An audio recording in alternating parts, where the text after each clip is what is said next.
senão que de cidade em cidade o Espírito Santo me adverte, dizendo que me aguardam cadeias e tribulações.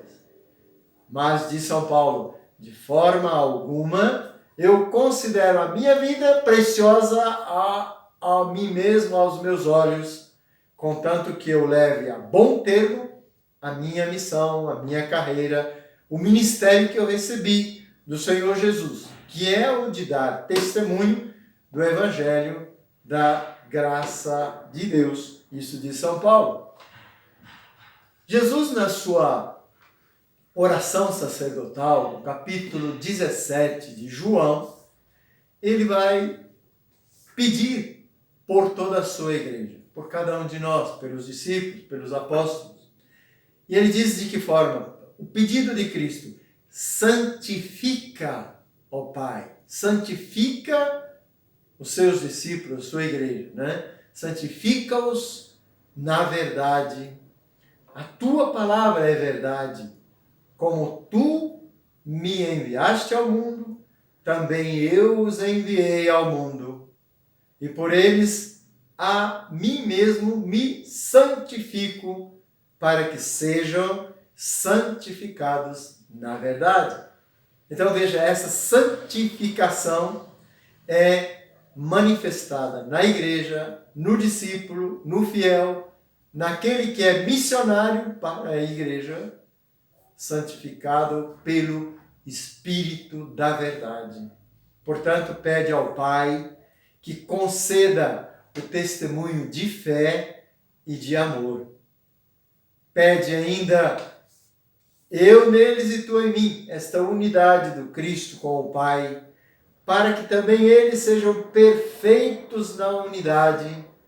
E pede ainda, para que o mundo reconheça que tu me enviaste e os amaste como amaste a mim.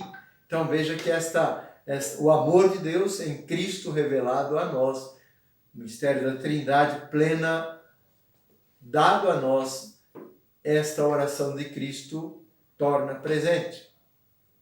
A unidade, então, que provém da presença do Espírito Santificador. Nos Atos dos Apóstolos, o capítulo 2, fala da igreja, já a igreja primitiva. Esta unidade, 42, 48 do capítulo 2, perseveravam eles na doutrina dos apóstolos, na reunião em comum, na fração do pão, nas orações. Então, de todos eles apoderou-se o temor de Deus, a piedade, né? A confiança em Deus. Esse temor que estava presente em todos os corações, diz a descrição dos Atos dos Apóstolos. Todos os fiéis viviam unidos e viviam tendo tudo em comum. Vendiam as suas propriedades e os seus bens e dividiam por todos, segundo a necessidade de cada um, né? Partiam pão nas casas, tomavam a comida com alegria e singeleza de coração, louvando a Deus e cativando a simpatia de todo o povo, o testemunho, né? E o Senhor é que fazia crescer o número das pessoas que acreditavam por causa do testemunho apostólico. Então veja, nesse trechinho, a unidade entre os cristãos que esse trecho apresenta é o sinal da comunidade onde as pessoas vivem juntas. A grande experiência do amor de Deus. Vivem juntas, uma experiência única do amor de Deus, a comunidade cristã. Vivem juntas com simplicidade, com alegria e partilhando aquilo que têm. Vejam, pessoas diferentes, vida diferente, vinda, portanto, de uma vida diferente, com histórias diferentes, com um nível social diferente, mas que agora são unidas pelo Espírito de Deus, que cria a unidade, né? a palavra da verdade que vai se cumprir no meio deles e que cria uma verdadeira comunhão. Esta unidade, esta comunhão é obra do Espírito de Deus, do Espírito Santo. Esta unidade é que atrai os pagãos para a comunidade cristã. Esta unidade que deve acontecer também entre nós, fruto do Espírito de Deus no Pentecostes, é que deve atrair o mundo pagão, o mundo paganizado hoje para o Evangelho. Então veja que aqui aparece o caminho para esta realidade nova. A escuta da palavra, a doutrina e o ensinamento dos apóstolos, a assembleia reunida para a prática da oração, que é a eclesia, a carral, a assembleia. A assembleia, então, que partilha o pão, a fração do pão, que era o sinal da Eucaristia, a piedade e o temor de Deus, que é a expressão da intimidade com Deus, a vivência da fé no temor de Deus, a vivência da vida no temor de Deus, a vivência do dia a dia no temor de Deus, considerando que Deus está presente. A vida transforma, modifica. Os valores são valores que são provenientes da presença divina.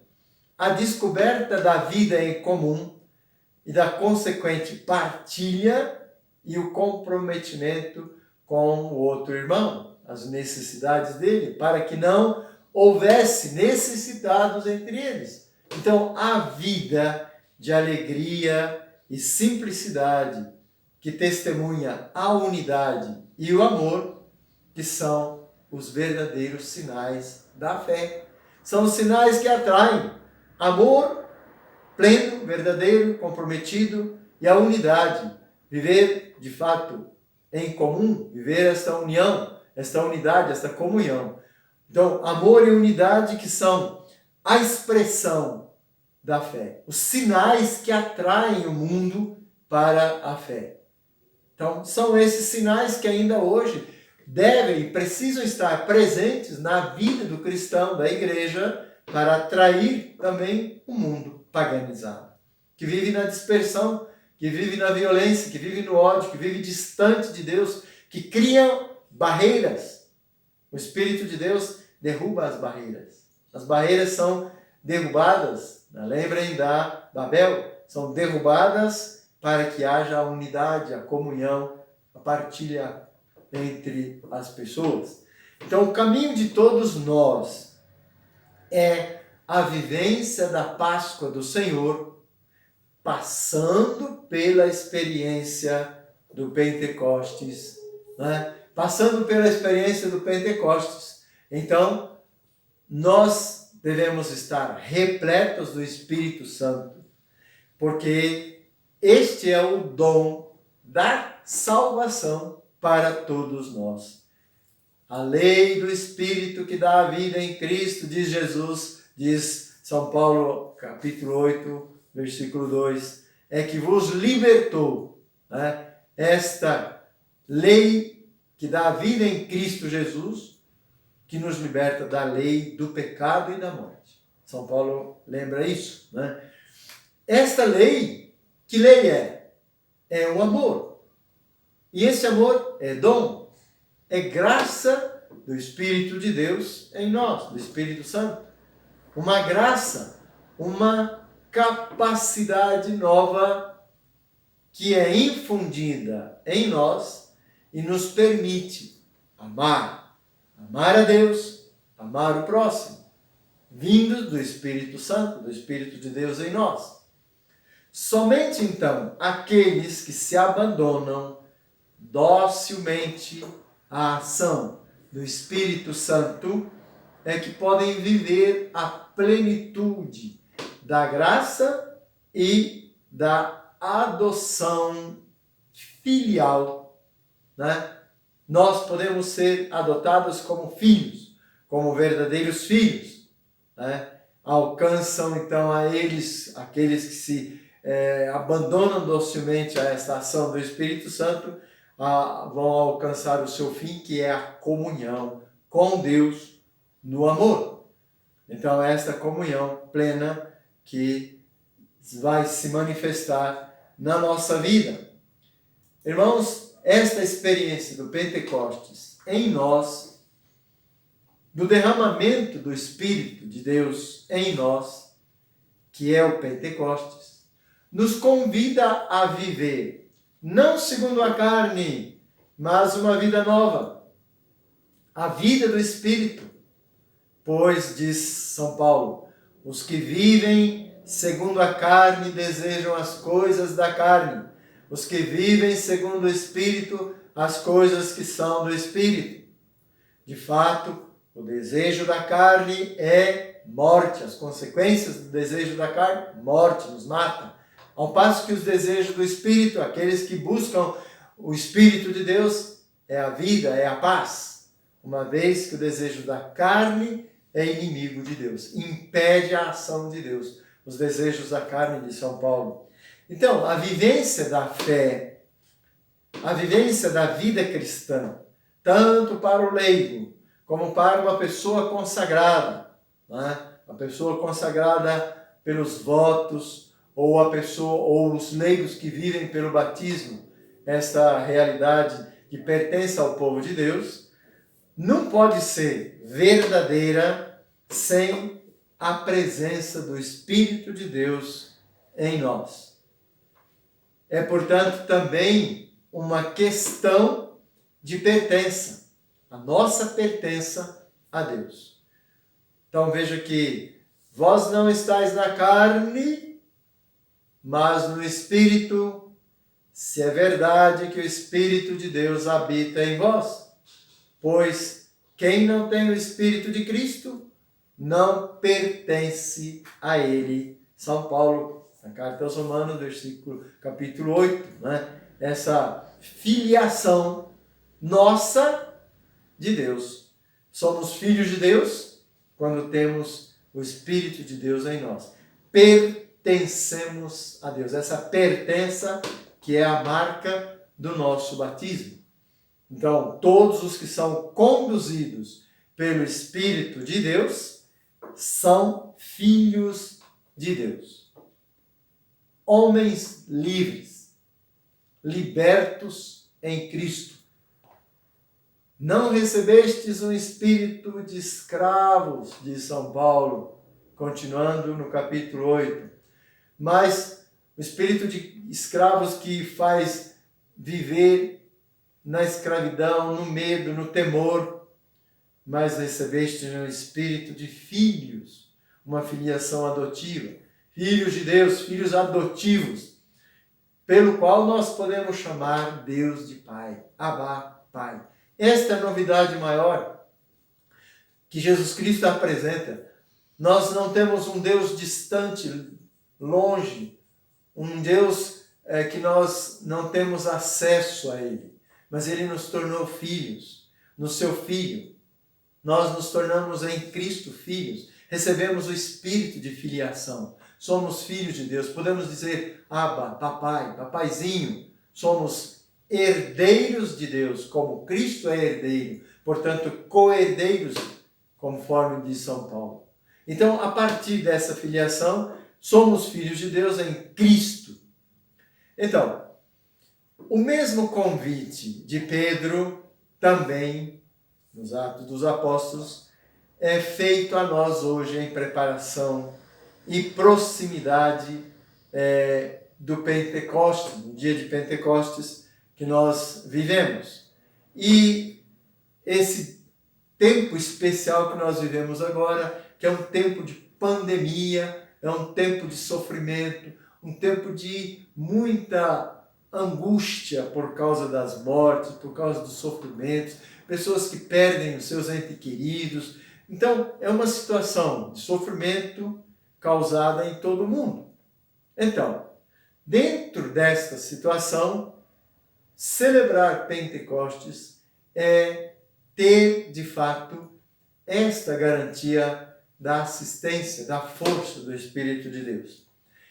Veja que São Pedro diz quando anuncia o querigma, anuncia o Cristo ressuscitado, mostrando que a morte, a condenação de Cristo foi fruto do pecado, fruto de um julgamento injusto, etc.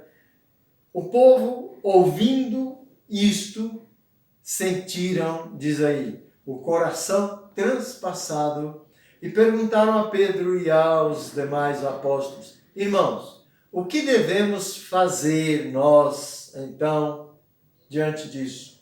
Diante da culpabilidade do pecado, diante da culpa da cruz? Pedro responde: arrependei-vos e cada um de vós seja batizado em nome de Jesus Cristo para a remissão dos vossos pecados. Então recebereis o dom do Espírito Santo. Veja que nós então somos colocados hoje diante desse Pentecostes, tendo esse convite também a nós. Viver o Pentecostes, antes de mais nada, é voltarmos arrependidos dos nossos pecados para que o Espírito de Deus possa habitar em nós. Nós podemos deixar algumas questões, alguns questionamentos, alguns pontos para ajudar a melhor preparação para acolher o Espírito Santo em cada um de nós neste tempo, nesta festa de Pentecostes. Alguns questionamentos. Pedro nos convida à conversão para recebermos o Espírito Santo. Então, primeira coisa, o primeiro espírito de nós é o espírito de conversão, uma busca de uma mudança de vida, de transformação do coração.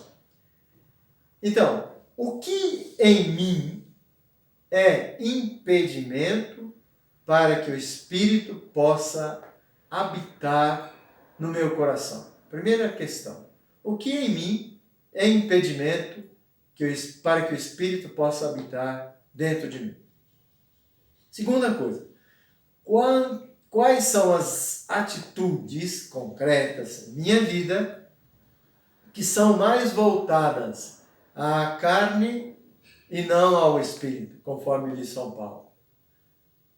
Sois no Espírito, se permanecerdes no Espírito, se tendes em vós o Espírito, então pertenceis a Ele. Então, quais são as atitudes em minha vida que são mais voltadas para a carne do que para o Espírito? Terceira coisa, posso realmente dizer que Deus é o meu Pai? Abba, papai. Posso dizer isso? Porque falar Deus de Pai é preciso que tenha o mesmo espírito de filho, né? Ter o espírito de filho, parecer-se com ele. O filho parece-se com o pai. Abba, papai. Tenho em mim o Espírito de Deus para chamar Deus de Pai? Né? A outra questão, última questão, como eu me proponho a celebrar o Pentecostes? Qual é a minha proposta dentro de mim mesmo, dentro desta pandemia, dentro desta situação de impedimento de estar juntos, né, para celebrar o Pentecostes? Como o Espírito de Deus pode ser derramado na minha vida dessa forma? Vivamos bem esse dia de Pentecostes que deve se espalhar, expandir em toda a nossa vida cristã.